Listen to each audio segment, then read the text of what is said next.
Welcome to MyLife, Chassidus Applied, episode 128. We're now in the days that are very fascinating and interesting and powerful days. Because on one hand, we're still in the month of, which is the saddest month in the Jewish calendar. It began with the 3 weeks that began on the 17th of Tammuz, concluded with Tisha B'Av, the 9th of Av, with the beginning of Av, the beginning bulk of the first 9 days, called the 9 days, the Tisha Yomim, from Rosh Chodesh Av to Tisha B'Av, the saddest part of the Jewish calendar. And as we know, the Jewish calendar is not just a calendar. It actually signifies and reflects and mirrors the cycles of life. That's why time, which is a creation as we've been discussing, time itself is energy, and every point in time has its energy. The Zohar says on the pasuk, "Sheishes yom masa Hashem Elokim hashamayim v'sa'aretz." 6 days God created heaven and earth. It should have said "B'sheishes," in 6 days, because 6 days, that's exactly what God created. He created the 6 days too, the 6 energies. Kol yema v'yema avad avidita. Every day has its power. So just like the month of Adar reflects the cycle of reaching the highest point of a person's life, joy, marbim b'simcha. Of reflects mayatim b'simcha, diminishing in joy because of the destruction of the temple. And yet, as we come from Tisha B'Av, the moon continues to grow until the 15th of Av, which was last Friday. The moon becomes full. And Lo Yehoi Yom Tovim L'Yisrael, the Mishnah says in Tainus, at the end of Tainus, that there were no holidays in Israel like the holiday of the 15th of Av and Yom Kippur. What's the comparison of these two? Yom Kippur, we all understand, is the holiest day of the year. So the Gemara struggles with finding different reasons what happened on the 15th of Av. The Arizal comes, whose Yortzeit is also on the 9 days, on the 5th of Av. The Arizal comes and teaches us that on the 15th of Av was commensurate in direct proportion to the Yeridus, to the great descent of Tisha B'Av, which is a Yeridus Peloim, of Malchus, as the language is, and it's also brought in the Maimer Nachamu from Eter, from the Rebbe Rashab, that in direct proportion to the descent and the fall and destruction of dignity and Malchus. On the 9th of Av comes the rise of Malchus and the Levana and the moon on the 15th of Av. That's why it's greater than the 15th of Nisan and the 15th of Tishrei, the 15th of Adar, which are all full moons and all have holidays in them. But this one is the transformation. Yom Kippur is the same idea. Yom Kippur came after the building of the golden calf, literal betrayal, idolatry, and 80 days Moshe Rabbeinu spent, 40 days he received the Torah, 40 days he prayed and was not successful, and then the final 40 days, and he comes back with the second tablet, Salachti Kidvarecha, that God says, I've forgiven you as you've spoken, as you've asked, as you requested. It's hope after loss. It's rebuilding after destruction. So therefore, we're dealing now in a cycle of time where we're on the mend and the rebuilding of our psyches, our psychological makeup. So in the context of Chassidus Applied, that's this period that we're in right now, going from the 15th of Av, and the Gemara's reasons actually become really appreciated and understood. And of course, one of them was that on the 15th of Av they stopped dying due to the Gzeira, the decree that happened again on Tisha B'Av when the Meraglim, the scouts, came with a bad report.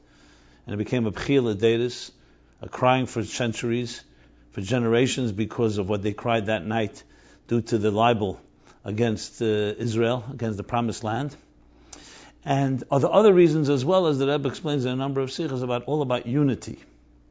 So Tu B'Av becomes also, as the Gemara gives the reason, Yom Tabar Magul, it's the day when the nights start getting longer in Israel as the summer winds down. And as a result, because the sun is not shining as powerfully, the wood that was brought into the Beis HaMikdash was not as dry and therefore would not be as perfect. So they stopped. Yom Tabar Magul, the day that they broke the axe, was an expression of saying that they no longer cut down the trees for the wood that was needed in the Beis HaMikdash. And that's why, as the Gemara concludes, that we begin to learn more, because the night was given in order to study. The night is a more reflective time, a more quieter time to study, for introspection.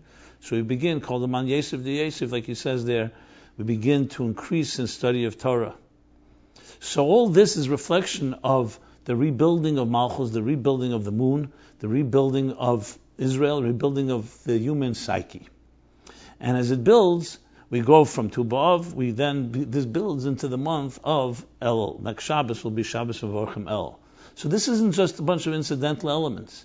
It's all part of a process. The Jews leave Egypt. 50 days later, they receive the Torah. 40 days later, the tablets are broken due to the building of the golden calf. Moshe Rabbeinu goes back on the mountain to ask for forgiveness. 40 days later is Rosh Chodesh Elul, where he comes down. So far unsuccessful, or as we shall see, becoming successful. And 40 days later, after the first day of Elul, 40 days later is when Yom Kippur. And as I've mentioned from the Shalach, the sites, the month of Aryeh, the month of Av is Rosh Tevis. Aryeh, the Leo lion, is Elul, Rosh Hashanah, Yom Kippur, Shana Rabbah. So it's all part of a structure. It's a structure that builds and reflects our own structure. So we all go through this on a psychological level. We have our ups, we have our downs. And the downs are meant to lead to a greater high, a greater up, a greater ascent. Yerida Tzedek Aliyah. So there you have a certain type of lesson in this period of time. As well, of course, the lesson of Parsha Ekev. Ekev is from the word Ekev, also from the word the heel. Even though Ekev also means because, the cause of the different interpretations. But we're also in a state of like Ikvus of the Mashiach, which is the heel of history, meaning they're coming to the end of Golus, and we enter into the time of Mashiach. Again, the same idea, that it's always darkest before the dawn, but then the dawn begins to break. And we have the Gili, the revelation of Chassidus, and other changes in the world that all signify the time of coming where the moon will be repaired. And to Begam Halavana, the wound of the moon, will be healed, as well as the wound of the entire Knesset Yisrael, the entire world, and by extension, and come to a point where there'll be a full moon, which signifies, of course, the Geula Hamitis Vashlema. So there you have, in brief, a cycle that we're in right now that's extremely applicable from the point of view of Chassidus applied when you think of it in personal terms. What I've said now is taken from the different discourses, including Nachmu Eter that I mentioned, and many of the Rebbe's talks on connected to Tu B'Av. The Rebbe's, as always the case, took these days that seemed less known, less famous, so to speak, renowned in the Jewish world, and turned them into, not turned them, he didn't turn them, he revealed the power that they have, and the power that they have in our personal lives especially. Torah, from the word Torah, Lashon Hira. Applied Torah, applied Judaism to our personal lives. I also want to mention the next Wednesday will be Chof, which is the Rebbe's father's Yortzeit, Tavshin Daled, when he passed away in Golus. And the Rebbe's father has many lessons. The Rebbe spoke for every Fabrengen, every Chof Fabrengen. There were many different things the Rebbe spoke. Always made a hadran. And of course, the style of the Rebbe has certain elements that are, you could see, are derived from Rab Levi Yitzchak's style, which is the Rebbe's father's style. And going back to the Tzemach Tzedek style, if you can call it style. Each one has their approach of how they bring together all the different parts of the Torah, as the Rebbe has in the letters, that the correspondence that we have from the Rebbe and his father, fascinating correspondence. And one of the points that the Rebbe's father makes to the Rebbe is that what you write is powerful, is ge'enis, always connected to Kabbalah, to make sure that it's kafter b'ferach, beautiful and rounded and balanced in that type of like a seamless, beautiful concept. But something that stands out, especially in this context, it's also in the month of Av, is of course the famous Rishima that the Rebbe's father wrote in Golus. We see today the colors of ink that the Rebbe's mother prepared because he didn't have ink, and he would write on sides of the Zohar and Tanya and other things. And he wrote also a Rishima that's printed before his notes on Tanya and several places about his own life, how it was a life filled with Gvuras. Levi and Yitzchak, his name, are both Gvura. Yitzchak, of course, is Gvura. Levi is Gvura. And he shows how every moment, the time that he spent in Golus and the different places in prison, everything he sees in it, the divine hand of Gvura. And month of Av, of course, is a month of Gvura. And yet Chof is what? Is 40 days before Rosh Hashanah, as the Rebbe points out from Sfarim. So here too you have a man who suffered so greatly. The point that when a picture came to the Rebbe and they showed a picture, they were going to print it in the Kutlei Yitzchak when the manuscripts came out of Russia in the early 60s. So they showed the Rebbe a picture of his father, and the Rebbe wrote, who is this? He didn't recognize him because he suffered so greatly, so his face changed. Later we have another picture which was also taken when he was arrested, but it's a picture more closer to and more similar to what he was remembered by the Rebbe as. So a man that suffered so deeply, and yet what did he do? He transformed the suffering. Besides the fact that he sat and wrote, that had the composure and the presence of mind to sit and write Chassidus, Kabbalah, and so on, and pages of which we only have a small amount of what was really left. Also, how he interpreted his whole life, even the challenging moments, the most difficult moments, into something that at the end of the day is a reflection of the divine. Hein gvuresav, perhaps the gvuras of the divine.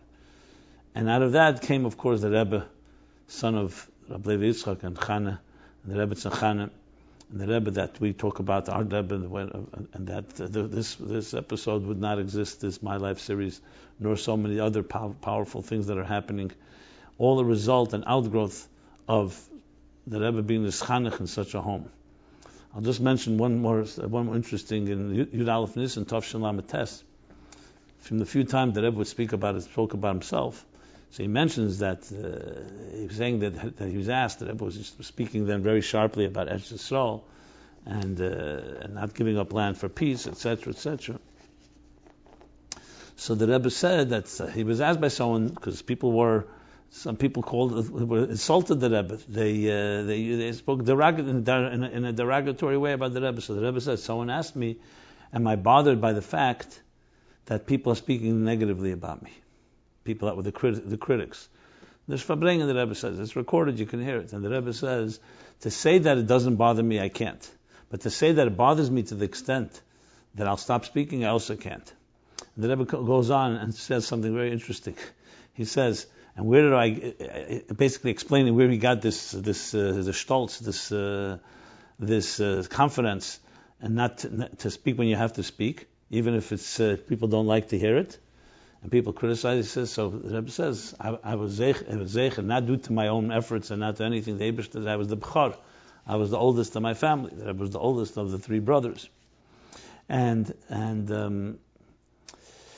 he says, as a b'chor, so my father, who was a Rav Aroshi, the so-called head of Rav Aroshi of Yekaterinoslav, which is today Dnepropetrovsk, Yekaterinoslav. So as a Rav Aroshi, people came from all different places with questions, with discussions, and so on.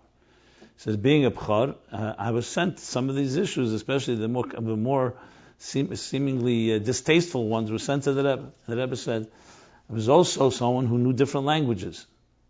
He says, and that's one of the things that the critics talk about, that I know different languages. He says, the Rebbe says, I am not going to hide it. First of all, it won't even help if I hide it. I'm not going to hide it. He says, so I'm not embarrassed of it. He says, it's not chlignished in them, the Rebbe says. It's not my thing. It's not chlignished in them. Like, it's not like my priority. But to say, don't deny it, I'm not going to deny it like many of them, my critics, who will deny it. But yes, I knew languages, the Rebbe says. And therefore, my father would send certain people to me, and some of the people were people like the cynics and the skeptics, and some people who would say things that were negative. So the Rebbe basically saying that he already got used to people saying things negatively and not being affected by it. So the Rebbe goes on. So therefore, from then already, I've developed into someone that to not look for things for kavod. It's not a thing I'm looking for as honor. And on the other hand, to go ahead, and the Rebbe continues then and says these very powerful words. He says, so looking for honor, I've long given up on. To look for dafka that people should speak negatively, I'm also not looking for that. But not nicht of them mir aufgehadevit. Not for this was I educated and nurtured and brought up to be quiet when there's something that's affecting Jews, koach nefesh, something life-threatening. It's a very powerful expression, and the Rebbe is expressing not nicht of them was a chov gehadevit, not in that. For me to sit by and be silent when I see something that's wrong. And therefore, even though there may be critics, I still could do it. So it's just a nice, a powerful way the Rebbe expressing what kind of home he grew up in and what he was ugehaded and what helped shape the Rebbe. Even though obviously the Eibishter shapes a tzaddik and a Rebbe, but the environment is also part of it, of what you see and what you grew up in. So Chof is a tribute to that, as the Rebbe every year would honor that, and we honor it as well as a result. And of course the Kibbutz Dav that the Rebbe said for years that he was unable to really fulfill Kibbutz Dav, and that's why the Rebbe was so grateful and expressed it in many ways to anyone that did anything for his father. And of course the Rebbe writes in a number of places that Chof is a day, is my chayv and my schus, my responsibility and my merit to encourage people to learn the Torah of my father. And the Rebbe, especially in the later years, began to, in Mevarchim and not many places, refers to the Torah of his father to the point that every Farbrengen, the Shabbosim, beginning in Tov Shalom Lamed Aleph, the Rebbe began explaining a piece from his father, whether it's on the Zohar or sometimes earlier it was on Geras HaTshuva. But bottom line, this was the way the Rebbe honored it, and therefore it also fits into the whole discussion of going from Gvura, from the Gvuras of Av, to the Chsadim and the Rachamim, Chedesh HaRachamim, the compassion of Elul, as we bless Elul this coming Shabbos. Okay. With that, let us go into some specific questions and some follow-up. First, let me read some feedback, which has become also one of our customs here. Toda Rabbi, for your wonderful teachings. It was good how you answered these many questions at such a high and practical meaning for our lives. Wonderful. Regarding last week's episode 127, the title of the video does not do justice to the other very important subjects spoken about in this video. I guess the person just, listen, when a title is a title, you can't write everything in the title. So maybe the good news is that when you see the titles, know there's always more in store than what the title suggests. And hopefully don't let the title hold you back from listening, because the different topics, people have different interests and different topics that we cover. Thank God it's quite diverse, and this is a direct outgrowth and appreciation to all of you out there who are writing the questions, because I respond to those questions, and the questions continue to come. Myself, my office, and team are all amazed how there are more and more questions, and I guess that reflection of life, and it's a reflection of when you take Chassidus and you apply it, it just elicits more questions and more discussion on topics that are relevant to us, which is a good opportunity for those that are listening for the first time, or just to remind you to submit your questions at meaningfullife.com/MyLife. Questions are completely anonymous. It's a forum that we have no way to trace, so you can write any question you like. And as you know, I try to not censor or in any way mince words, and try to address every topic possible in the right spirit, and of course in the right edelkeit, and hopefully in a refined way. Another comment: so inspirational and interesting. Much to learn from a person of such caliber who presents his teachings in such a pleasant manner. Another question: last week we spoke about whether women can learn Chassidus like men. So someone writes, can men learn Chassidus? Really so sexist, the question itself. So there's a response to that. This was online. Someone writes, I believe the subject is in response to women who have been learning Chassidus in depth and have uncovered a lot of amazing giluyim that remain hidden in plain sight, waiting for someone to notice. However, most women in general are not ready to believe that another woman can actually grasp Chassidus on that level. So Rabbi Jacobson, as a shliach from Hashem, is assuring them that yes, women can do so, and perhaps even more so than men. So not sexist at all, just validating. Absolutely right. It's not about this. The question may seem that way, but people do have this question, and many people may have a misunderstanding. That's why I wanted to make it very clear. Sometimes you have to state the question clearly. This is not suggesting and making any patronizing point that women need to be. We need to justify that women have to learn Chassidus, but it's just simply clarifying the point, and I hope it was taken in that spirit. I wanted to also add regarding Chof, I did discuss it last year, episode 78, more points about Chof, so that goes into what I was speaking earlier about Chof. Okay. Next question. Well, not next question. After the comments, let's start with the first question, actually. The importance of wearing a beard. Thanks for your classes. I've gained much from them and look forward to each episode. I'd like to ask, Can you explain the view of Chassidus on the importance of wearing a beard? I'd like to know more about it so I can have a discussion with friends about it when the topic comes up and be able to encourage them not to touch their beard and to be honest, to understand it more myself. I know the beard corresponds to the Yud Gimel Midas Harachamim. Those are the 13 attributes of divine attributes of compassion and mercy. Can you elaborate more about that as well? I basically can I will refer you to several letters. There's many letters from the Rebbe about this topic, obviously with all the sources. So firstly, let's begin, of course, Chumash itself. A beard is not some type of custom. It actually speaks directly in the Torah about for a man not to touch the beard, the payas. And there's discussions exactly what that means. The end of the heterim, any type of permissiveness that was allowed regarding shaving a beard was either due to the times or due to Gzeiras, decrees, and so on. Some for Parnasa. But it was always clear, as the Rebbe writes in some letters, even though it may sound simple, that if you imagine Moshe Rabbeinu, Aaron, Avram Avinu, you imagine them with a beard. Everybody draws them with a beard. Because it was a common thing. It was the sign of a sage. It was the sign of reverence. It was the sign on a physical level. And of course, it's coming from the Torah itself. That's the psukim. But it's not Gzeiras HaKosov. In many places, it talks about the power of a beard, especially in the Kabbalah, and especially in the Zohar, about, like you mentioned, Gimel Midas Harachamim. That's the source of brachas and hamshachas. A number of months ago, we spoke about hair in general. Let me see if I have here. Yes, the episodes 52 and 53 about hair. I was talking about women's hair, but hair plays a key role in Jewish thought. Of all types of hair. You have the Nazir, the Nazirite. You have the negative elements of a mitzvah shaving, the Levim in the Midbar, and of course women covering their hair, long hair, short hair, payas, beard, etc. So here, and I'm not going to go into the whole spiritual discussion of what hair is. You can go back to episodes 52 and 53, but it's not some type of trivial thing. And as we're talking specifically about a beard, you're talking about the brachas and hamshachas that come from a beard. There was a couple went to Yechidus once, and they were having difficulty having children.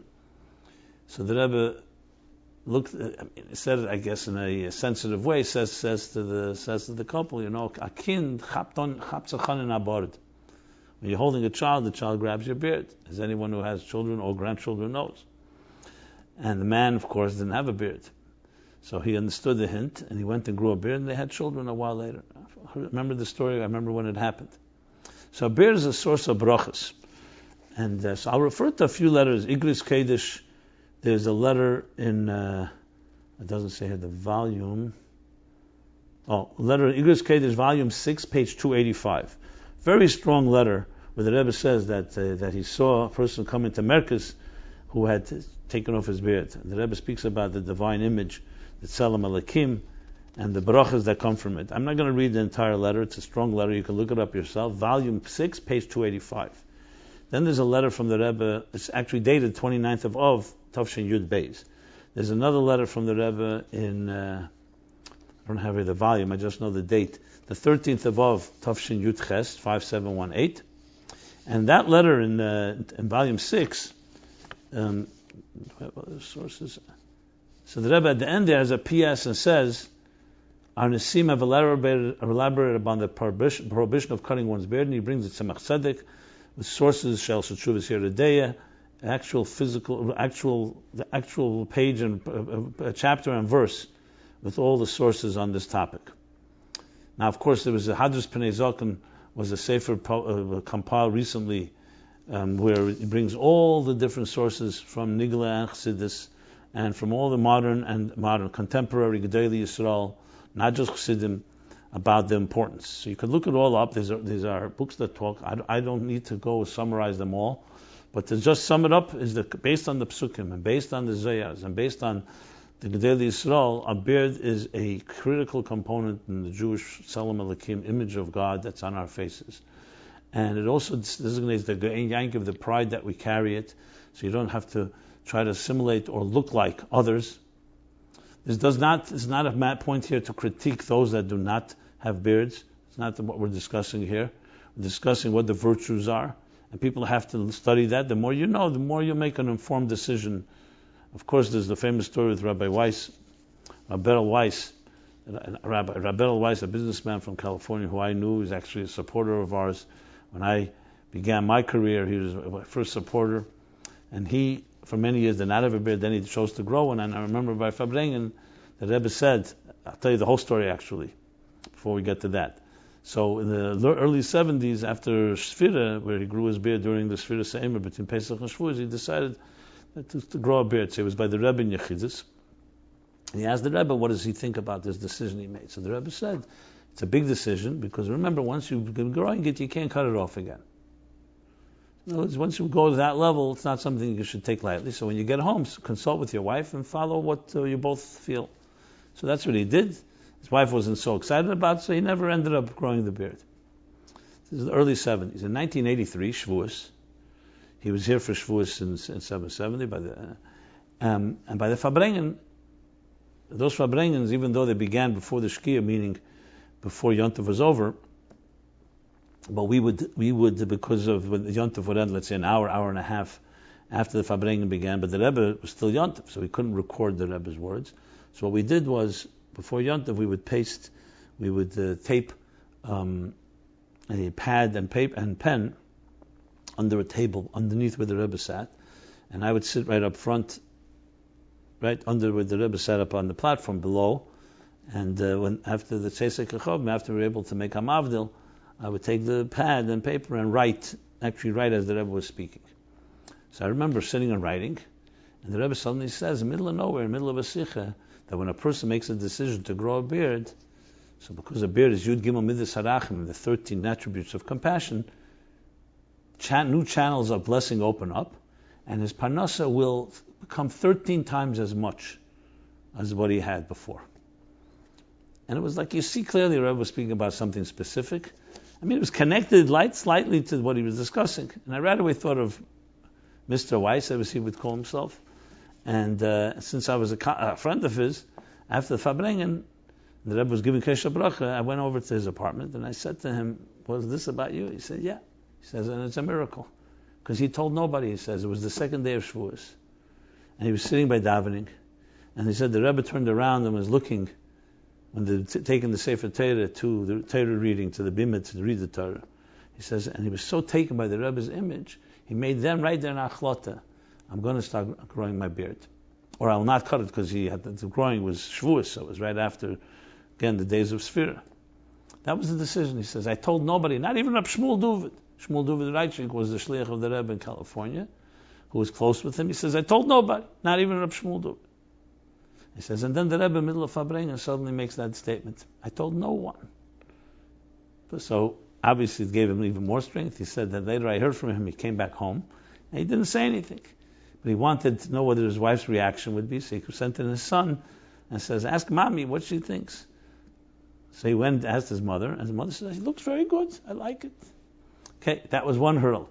When he went back to work, to the bank, wherever he was working, and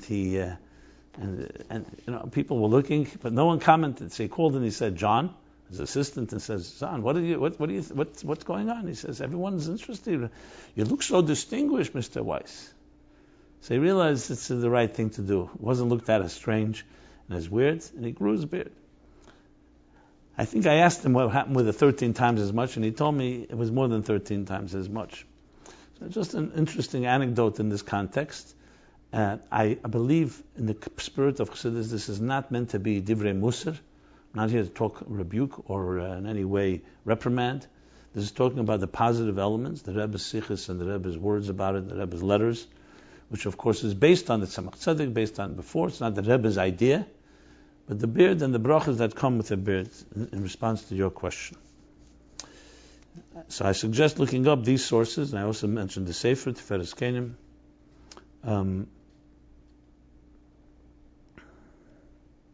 Did I say Tiferes Kenim?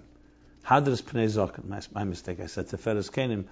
I'm confusing it because the Rebbe, the connection to Chof and Tafshin memaleh, instituted the Tiferes Kenim Levi Yitzchak, the Kelim for people who are retired, or we don't like to use the word retired, but are out of the work world. to continue their growth and learning. The sefer is called Hadras Pnei Zokim, so I correct myself, which of course refers to the beard. But it's an excellent sefer because it collects everything together. Okay, next question. Next question is, since we're talking about, I guess, garments and beards and dress, well, beard is not really a garment. It is a garment, but it's a garment that grows naturally. So let's go to garments that don't grow naturally. That'll be the segue. The question is, how important are the garments that we wear? Aren't garments just a superficial thing? Why does it seem that so much emphasis is put on externality? And why does it seem that so much emphasis is put on externalities when we should be concerned with what's going on inside, beneath the surface? Okay, so I have discussed this topic in episodes 90 and 91, but there's another angle that I want to discuss that I have not discussed then, which is very fascinating maimer from the Alter Rebbe and from the Rebbe. But I want to begin with an introduction to strengthen the question. I heard this story from a person who was a Gerer Chassid, and he lived in Crown Heights in the early years. That was when the Rebbe was living on New York Avenue, New York and President. The Rebbe and the Rebbetzin lived there before they moved to their house, the house that we know of on President between Brooklyn and New York. So it was a Friday afternoon, and he was a boy. He told me the story that he was a boy, and he was going. It was custom then. Fridays, many of the children would go a few times a year. They'd go around collecting some money for the yeshiva, a raffle, selling tickets, or whatever it was. So one of the houses he went to, one of the buildings, was New York Avenue, and he went to different houses. Everybody was Jewish, and he rang the bell, knocked on the door. He comes to the Rebbe's house. This is before the Rebbe's Rebbe. So it's before Tafshin Yud, and he knocks on the door, and I think the Rebbe said the door is open, come in. If I recall correctly, he walks in, and the Rebbe sitting there. He sees the Rebbe sitting in a chair learning. It's Friday early afternoon. He comes over and he tells the Rebbe what he's looking for. So the Rebbe, I think, gave him something. The Rebbe says, "What do you do? What are you learning in yeshiva?" And he told the Rebbe what he's learning. And they started talking about something. I don't think he told me what it was about. The Rebbe asked him a question. Then the Rebbe said, "Do you have any questions?" So he said it was a chutzpahdik little boy. So he said, "Yeah." He sees the Rebbe sitting there without a jacket on, and he was learning. So he says, "Surprised to see a Jew sitting and learning without a jacket and a hat." So the Rebbe called him over and smiled and said to him, "I want to just tell you something. Bei uns in Chabad is negea mer was tut sich unter the levushim wie auf the levushim. That by us in Chabad, it's more important what happens under the garments and then the garments. In other words, the premise." And he left. He said, "I have to tell you, that the years passed on as the years rolled on, I got older. I had many challenges, and one of the challenges was exactly that, what's going on under the garments, not above the garments. And I remember the Rebbe's words. It's a point that I really got myself into big trouble. He didn't specify, he didn't go into detail. He says, but that line remained with him. And yet at the same time, we see Levush does have value and does have power. The Rebbe himself wears a Levush. Chassidim wear Levush garments. I remember once someone coming to one of my classes and asked me, why do you Chassidim wear this black and white and this type of garment? So I said, when an astronaut goes into space, would you also ask the question, why do you wear this uniform? He says, no. I said, why not? He says, because it's a dangerous place. And the uniform you need to protect from the elements, to protect from the non-gravity, to protect from other things. So I said, well, a chassid sees his life as a mission going to space as well. He comes to this world, and Neshama comes down to this world. It has many challenges. So part of the challenge is there's routines that we have to do, different mitzvahs, different customs, different traditions, including garments, that are part of preserving our integrity and projecting the correct message of walking with dignity. The Gemara tells us, the Rebbe cites it often, about how one of the Roman ministers, one of the Roman leaders, when he saw one of the Tanoim walking, he went off his horse and said, and helped him lift up his gartel that it should wear. He says, because you are mamlechas kain and v'gei kodesh. Excuse me. Jews are mamlechas kain v'gei kodesh. You're a priestly people. You have to look teferes, the kavod lo teferes. And we see in the Torah, the big day kahuna, the garments of the kahuna. What's so important in the garments? The main thing is the service. because externals matter in this world. But not to worship externals. If you only have external and you don't have internal, obviously something's majorly lacking. But that the internal should also reflect on the external is a big part of the picture. So we have to have a balance here. But in addition to all this, here's a maimer that was said by the Rebbe Chazar over. So especially in the early 60s, there were new Maimorim coming out from Russia, discovered Maimorim from the Alter Rebbe especially. That's when they printed Sefer Maimorim, Maimori Admur Azok and Tovkuf Samach Beis, Hanachas Harap, Salach Lozny, and other books then, also with a grant that came from the Claims Conference. So there you have so the Rebbe would often speak about, you could see that another Ksav Yad came out and he would Chazar a Maimer based on one of these new manuscripts that was discovered. So in the year Shabbos Chalamoid Sukkos, Tov Chof Aleph, which would be 1960, and I should also, the Rebbe said a Maimer, Lo Yikonef Oid Merecha. It was like a Sicha Maimer came Sicha, and also the similar theme based on this Alter Rebbe's Maimer, the same Maimer, Lo Yikonef of Shabbos B'Shalach that year, Tov Chof. So that year, meaning this was Tov Chof Aleph, but the English year was the same, but 1960. So earlier Shabbos Parshas B'Shalach also. So you have these Maimers. So in this Maimer, the Rebbe brings the Alter Rebbe's Maimer, which is now printed in Maimori Admur Azok and Ketzarim. There's a series called the Alter Rebbe's Maimorim, and one of them is called the Short Maimorim, because these are the Maimorim, most of them said in the years before Yutas Kislev, as it's indicated there. So they're Ketzarim, they're short discourses.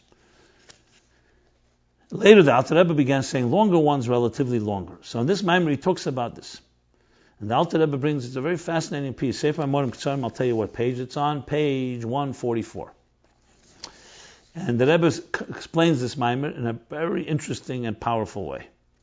So the Alter Rebbe says the levushim, garments, conceal what's on the inside, to the point you cannot see the difference between good and evil when someone wears garments. In other words, you can be one type of person and wear garments that reflect something complete opposite. And he brings two examples. One example of a ish sheita, a fool, who hung around a chacham, a wise person, so he can speak and make believe like he's wise by speaking wise things. So it appears to everyone around him that he's a smart person, but in truth it's just a garment. He's just speaking something that's not really him. Another example, the good deeds done by a person who's fundamentally and by personality is a bad person. So there again, people can think he's good because he's behaving in a good way. The speech, that behavior is action, and action is, the levushim seem good, even though it's covering up something which is mechur ma'id, very ugly, very despicable, very distasteful. The Alter Rebbe then continues, where's the power for such a thing? How could it be possible that a garment could have such power? So he says it says in Movish Shiyorim that levushim is an inyan amuk. There's something very profound about garments.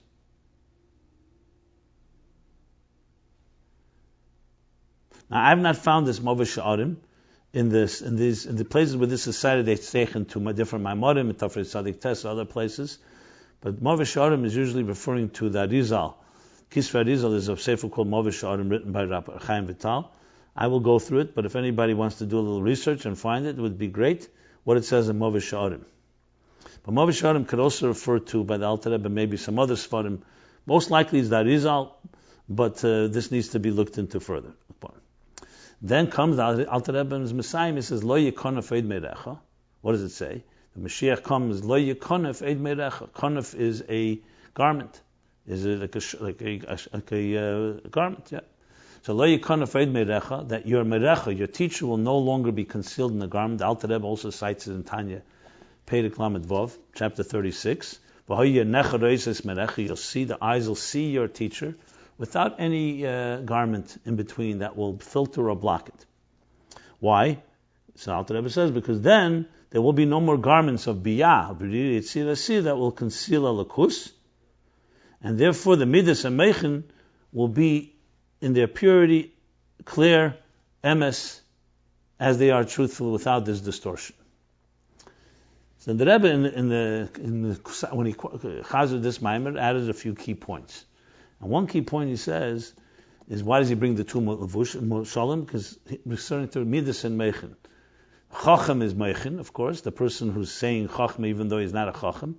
And Midas is the person who's behaving in a nice way, but not necessarily as a nice person. But then the Rebbe says this main chiddush. He says that the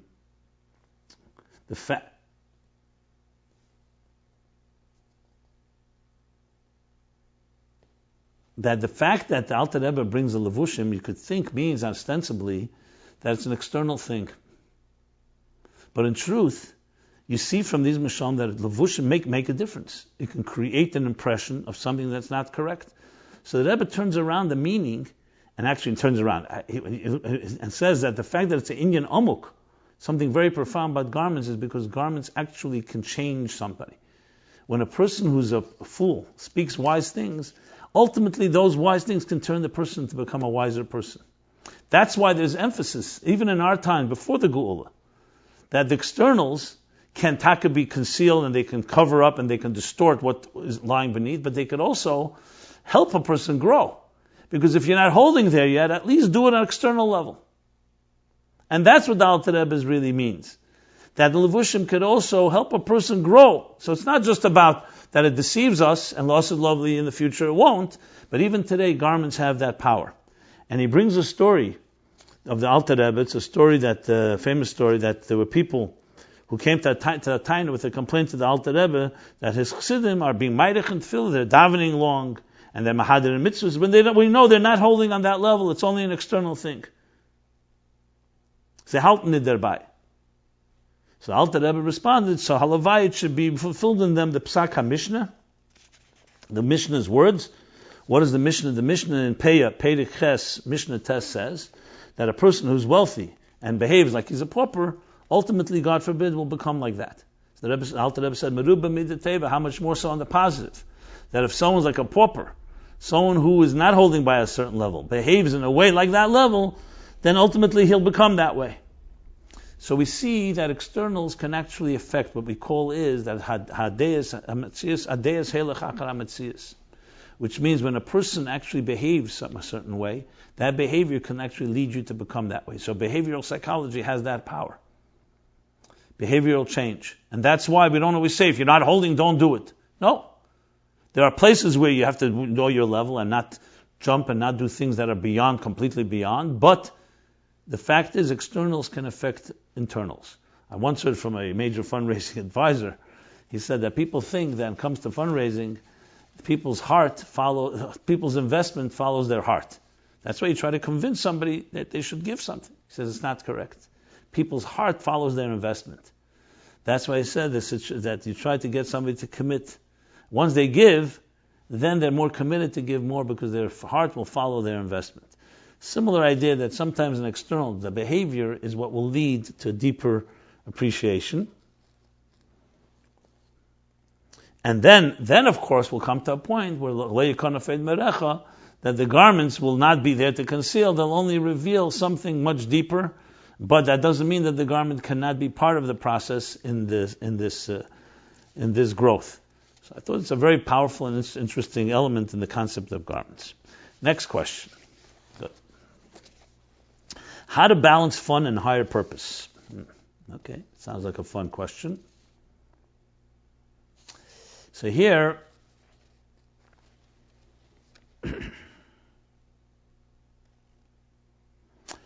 the question goes like this. Are we all capable of the balancing act making a dira b'tachtenim demands?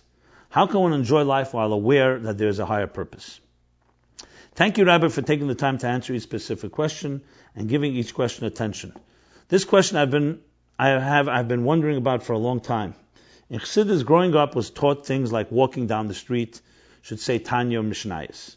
Always try to elevate sparks in any situation you encounter. Honestly, I feel choked and confused. On the one hand, we are here in this world, not angels. We have the Gashmias here in front of us, physical. How much can we enjoy and be part of it? And when all we do is try to elevate it. Hope I'm being clear. I feel like I don't live in the moment because I'm afraid that I should be doing something spiritual. How do I find a balance? How can I go about living my life knowing that I can partake in this world through clothing or experiences, etc. Yet know that it is okay by Him being God. Thank you in advance, and I look forward to some clarity. Well, this is based on, the question is a good question, but it's based on a fundamental flaw. And that fundamental flaw is really one of the foundations of the foundation of Chassidus, Achdus Hashem. The Torah does not ask us to just abstain and refrain from engaging in this world, period. Torah says, engage in the world, but transform it. So many of us think we have to compartmentalize. Here's where we have fun, and here's where we are involved in Torah, mitzvahs, and kedusha. That's a duality. That's a compartmentalization. The truth is that Le'elam Hashem Dvarcha Nitzah B'Shamayim. Hamachadish B'Tuv B'Chol Yom Tamid Ma'aseh Bereishis. Which means the world is renewed every moment, and every part of existence, every fiber of existence has divine energy waiting to be released. So if you ask most people, you say, tzaddik? Tzaddik doesn't have pleasure in life. All he is dedicated to service. It's very boring and very unappealing. I am not a tzaddik. How do you know this? Maybe a tzaddik has the most pleasure in life. What means most pleasure? Not pleasure indulging in his needs, but in fulfilling his mission is part of what he enjoys. So a little child enjoys playing with toys. An adult may enjoy reading a book. And someone who's dedicated to God enjoys bringing godliness into this world. So number one, it's not a contradiction. It's not a contradiction. It's a contradiction only when you see the duality, two different realities in this life. That's number one. Number two, I would go a step further. That when you really understand the purpose of why we're here, then the things that are called fun, the things that we enjoy, become even richer and more profound because they also carry in them a deeper purpose. So let's take now we're in the summer months here in this hemisphere. People go what's called vacation, enjoy themselves, relax. Nowhere does it say that a Jew cannot relax and also fulfill their spiritual mission. So this attitude, which is unfortunately sometimes projected on us by people who are either guilty or they're projecting their own insecurities or their own compartmentalization, is that, if you're doing something that's too much enjoyable, something's wrong with that. So yes, we know Chassidus is the concept of iskafia, to refrain, to abstain, to not indulge in everything. We understand that. But there's another part of life, which is, especially today's day and age, is not to just punish yourself and to afflict yourself, ozav tazevime, to work with the physical world. To be able to do something which has both fun, but also has deeper meaning. What's the contradiction? You're on vacation, you're meeting people, enjoy what you're doing, of course, al pi Allah and al pi Torah, but you also have an opportunity to meet people, say something, speak to them about something. Your Shabbos in a bungalow colony, your Shabbos in a vacation place, your Shabbos at some retreats. It's not just to indulge in the food, the drink, and the socialization and socializing and the other good positive elements. It's an opportunity to engage with people, to learn from each other, to grow, to inspire, to be inspired. What's the contradiction? So in the context of the famous story with Rab Chaim Rappaport, with the Baal Shem Tov said that the water was waiting from the beginning of time for you to come to make a bracha on it, he drank the water. The water refreshed him. But in addition was the dimension that the water was waiting for you to make a bracha on it. So wherever you go, the world, that part of the world is waiting for you to come there, not just to have fun in your own fun, but also to do something and elevate it. What's the contradiction? So it's important to understand that al pi Chassidus, we don't have a compartmentalization. Of course, there's a lahavdil ben kedush l'chel. We have to understand what is the means and what is the end. We have to understand what is materialism as an end in itself, as opposed to using it for spiritual reasons. But when the Rambam says that lo yi'esu kol ha'elam when Mashiach comes, el l'dasas Hashem bolvad, that the entire business of the world will be only to know God. He doesn't say there won't be other business. He'll say that it'll be with the purpose of knowing God. Today, business, you can do material gain and make money and success as an end in itself. Then we'll know that the whole material success in this world, including the fun we have, including the seemingly frivolous, the seemingly external things we do, as I said before about garments, is all for that deeper purpose. So what you have to do is retrain your mind and understand that having fun is not a contradiction to being godly. And on the contrary, if it's fun begashmis, again, al pi Torah, al pi halacha, then it could be reflective that it could be fun beruchnis. One means fun, meaning that it's something that is coming from a deeper place. Physical sweetness comes from chesed, from spiritual sweetness. Physical pleasure comes from spiritual pleasure. The Baal Shem Tov says that even when we enjoy food, when we have certain tastes, is because our neshama craves the sparks of those tastes. It's not a contradiction. The contradiction is if you separate the two and say this belongs here and this belongs here. So there's a duality where you're indulging in ways that are not appropriate, and then you have your moments when you're doing something that's holy. Another form of duality is simply saying these two cannot join together. They could join together because they're all part of one God's plan. Okay. Next question. Dealing with opposition from within.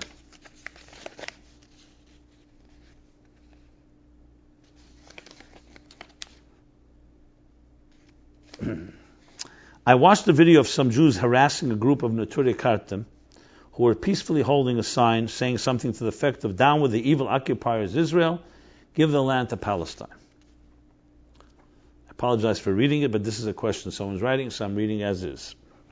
Regardless of the Untitled Chapter position, which really hurts me every time I see it, how should one conduct themselves in the face of opposition from within? Meaning Jews against Jews, so to speak. Should we be more of a Pinchas and just go for the jugular, regardless of repercussions of whose feelings may get hurt, which is what some other Yidden did, ripped the sign out of their hands and screamed in their faces? Or should we take what I would think is the Rabbi Akiva approach, which I guess in this case would be to just ignore or maybe even enter into a discourse about it? An excellent question. And what can I say? Sometimes it makes your blood boil when you see these things because you see how Jews can be their own worst enemies. I mean, I know some people of that world that have a very misguided view, even if they have certain opinions. Who says you have to go out in public and make a chilul Hashem to march with Palestinians? It's the equivalent of marching with Hitler because he's burning down a Reform synagogue that you don't like.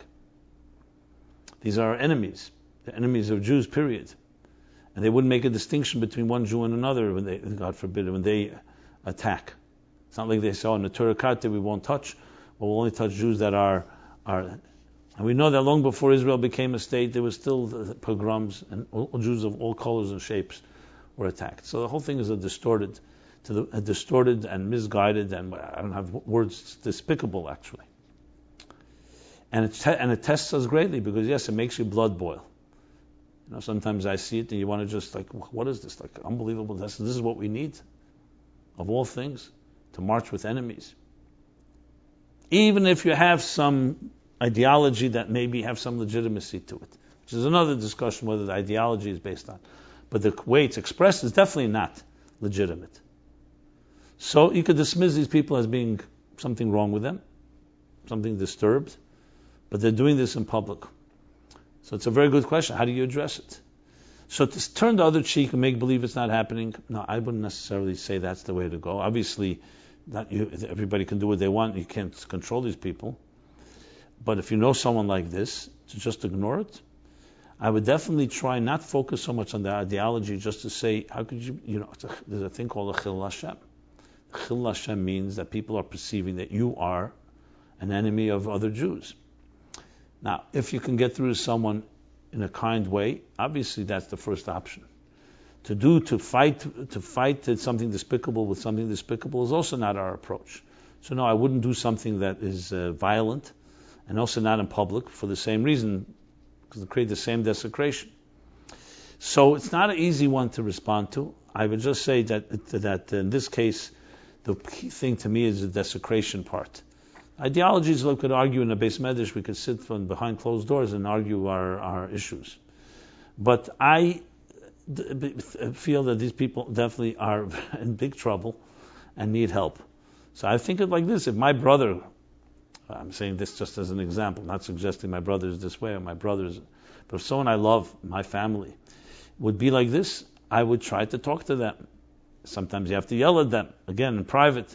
Sometimes you have to do whatever it takes to try to communicate. But these are more challenging situations, which I would put into the category of people who just are closed-minded and are impossible to talk to. What do you do? So at some point, you have to choose your battles. It may not be a battle you can win, but definitely to try. So definitely I would not take the approach of doing anything that is going for the jugular regardless of repercussions. No, I don't think that's a Torah approach. The other approach is to do whatever you can in kind ways and nice ways to educate someone who's completely off base. And the similar would be the equivalent of, I don't want to compare it, but let's say you meet an anti-Semite, Jew or non-Jew. What are you doing? They're convinced. So the same thing. You can go try to argue. Usually if that doesn't work, I would try to kill them with love, so to speak. I don't mean kill, God forbid, in a real way. I meant to say to overwhelm them with a kind approach and a positive approach. And what do you got to lose? Either it'll help or maybe it'll open some doors. So I'm sorry I don't have any deeper answer than this, but I'm just being practical of how you deal with difficult people and people who are just closed-minded and have their crazy way of looking at things. Okay. Let us go. One more question. Empty nesting and loneliness. I have a question. I listen daily to shiurim of yours and others. Shiurim are classes. I think it's a symptom of my loneliness, though, as then I don't have any contact with people.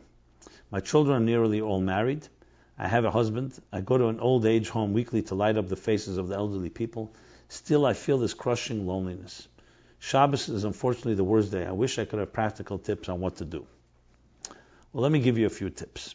First of all, what you're doing is beautiful. You're going to an old age home to light up other faces. So why don't you do more of that? If you have the time, why don't you have guests to your home at Shabbos? I mean, it seems to me, you say you have a husband, but it doesn't seem like he's part of this equation here. What's going on there, I would like to know. Is there a way that you and your husband can engage more, can excite your lives more? As I said, bring guests in, go to friends, travel, maybe visit your children that are married, obviously with their welcome and so on. There may be more than going on here that meets the eye, and I can't comment on things I'm not aware of. But based on your question, there are many things you can do if you have the time. Thank God, or maybe not thank God, but we have everything is thanking God, but we have challenges. There are many people that can use a lit up face. There are many people who can use words of consolation and words of comfort. There are many people who could study. So find things that you're active in, and they don't have to be escape. You're listening to the shiurim, don't see that as an escape. See it as an empowerment for you to then go out, and why don't you give your own share? You can't give a share. Find someone to study with, maybe someone to teach you. The main thing is stimulation. The antidote to loneliness is stimulation and passion. To do things that are exciting, that are productive, that you feel at the end of the day have accomplished something. So without knowing more, this would be my so-called generic answer to the question as it was posed. Okay. Let's now go to a follow-up time question, then we'll go to a Chassidus question, and then the essays. So last 2 weeks I was speaking about time, so here's a follow-up. Rabbi Jacobson, thanks for your great weekly classes. Last week we learned Rashi and Parshas Dvarim that Eretz Yisrael Gavaya Mikol Ha'arotzos, that Israel is higher than all the other lands. It is clear that this means spiritually higher, as there are other lands, mountains, that are physically higher. Based on what you taught regarding the relationship between time and space, and based on this teaching that Israel is spiritually the highest, why isn't the physical land of Israel the land of the rising sun, the land to start the new day? Why is Israel located in the middle of the world, ensuring that other countries have started their day time before Israel? First of all, it's a good question, but let me just say this. The land of the rising sun, every land is the land of the rising sun, because every place the sun rises. Now, to go to the place in the world where the sun rises first, where's the first exactly? The world is a globe. There is no first. The Japanese teach their children we're the land of the rising sun. Every place thinks they could say we're the center of the universe. But the sun rises when it has to rise in each place, as we discussed. So, geographically, you could actually say Israel is the most strategic place. It's right between Europe and Asia. It's by the water. It has all the qualities. Eretz Harim B'Koyes, and it has Eretz Avos Cholav V'Dvash. A beautiful land with a diversity. It may not have the highest peak, but it definitely has the lowest, which is the Yam HaMelech, I think, is considered the land, the place with the lowest sea level. But the point being here is that first of that the question of where people start their day, that everyone starts their day when the sun rises in that place. But your question is still a legitimate one and a good one. I want to address it from a different angle, which is why Gashmis doesn't always reflect Ruchnis. Now, if you listened last week when I spoke about time, I referred to a Sikha in the Rebbe speaks about the Tkufis, Rab Ada and Shmuel, the different opinions. The Rebbe says something very interesting there. In volume 16 in Likutei Sichos, page 98 and on, and it's actually later reprinted in volume 22, page 234 and on in Hebrew. It's printed in Hamoyer, in a magazine called Hamoyer, the Torah magazine, Torah journal, and there's some additions. And the Rebbe says there that because the physical world is not completely aligned with the spiritual, there can be a misalignment of how things come from the spiritual into the physical. And he actually brings the Shulchan Aruch of Madura Basra that I cited last week from the Alter Rebbe, and says that there's a completely different explanation there, but you can reconcile that there is an inconsistency. Now, there's a few other places the Rebbe says a similar idea. In volume 7, page 155, Likutei Sichos, volume 7, that even though Chassidus uses the example for Ohr and Moir, for the luminary and the light and energy from the sun, but there are differences because the physical world is not completely aligned with the spiritual. So there'll be distinctions between the moshel, the moral, and the moshel, the analogy, the metaphor, and the moral. Also, in volume 23, Likutei Sichos, page 39, where the Rebbe speaks about refuos, healing in our times, there are things nishtanu itim that today you can't apply all the healing that was applied in times of the Talmud. And he asked the same question: isn't the Torah eternal? So the Rebbe says also there's an inconsistency sometimes. The world is not always aligned, so you can't say. So even though spiritually these things are true, they don't always manifest in a physical way until you're zeicha that the world is aligned. I would add that there's something similar stated also in Ageres HaTshuva,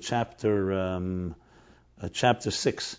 So in chapter 6, he says there why it says in the Gemara that a person Chodesh was what was Chodesh. Chodesh was misi b'dei shemayim, but misi that when a person turns 60 years old, that's when someone, God forbid, who transgressed a sin that deserved Chodesh would die. But we don't see that happening. Many people, the Alter Rebbe asks in chapter 4 there in the Ageres HaTshuva, they'll live on. So he says because when things were in a holy world, the world was aligned. So when it was aligned, something could not continue to exist on this earth if it wasn't aligned with heaven. But because the world became more coarse and it's under the control of klippus and negative energy, so paradoxically what can happen is that you can have a world that's not aligned exactly with the holy. It's almost like saying that a human body that's already toxic can take toxins in. A pure body, it will repel and can be killed and destroyed by toxins. But once we become desensitized, you become more immune to what? Unhealthy things. So the material world could sometimes not reflect, and maybe that's why some things in the Gashmis are not always reflective of the Ruchnis. I just wanted to add that into the equation. But it's a very good question and probably deserves even more discussion. Okay. Now, let us now go over to the Chassidus question. How can Chassidus talk about levels before the tzimtzum when the Eitz Chaim states specifically that before tzimtzum there's an Ohr Ein Sof Poshut, a seamless and shapeless divine energy that has no distinctions at all? So it's referring to the Eitz Chaim right in the beginning. Ohr Ein Sof memaleh kol hametzias, Ohr Poshut. Divine consciousness was the only thing that existed, and there was no room for anything else. Comes the tzimtzum, conceals that divine consciousness and presence on the revelatory level. As we know, not tzimtzum kipshute, it's not literal, and it's not in the higher levels, it's only on the lowest levels. To allow space for existence. How do we speak about levels before the tzimtzum? We say it in Sof tzimtzum, we say there's 10 hidden spheres, and we say there's a kedem alei sarotzen, and the etzema eir is pashtus eir legalis la'atzmei eir legalis luzulosei. Levels upon levels. An excellent question. So firstly, there's a direct letter from the Rebbe that answers this question in Likutei Sichos. It's printed. It's a letter from the dated Yud Ches Tevis Tavshin Tes. So it was written before the Rebbe's Nesius, and of course it's printed therefore in volume 1 or 2, probably volume 2 of Igros Kodesh. And it's printed in the Likutei Sichos, Chelik Tezov, volume 15, page 473, 474. And the Rebbe says, the person asked this question, Eich Shaykh Leimer, how could you say in Eir Lifnei tzimtzum that there's levels? It says Eir Poshut. Mom is this question. So the Rebbe answers that when it says Poshut before the tzimtzum, it means relatively speaking.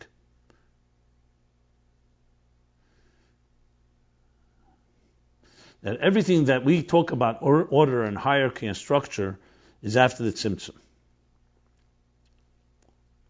And before the tzimtzum, relative to that was Poshut. But the Rebbe says, but it's not Poshut Amiti.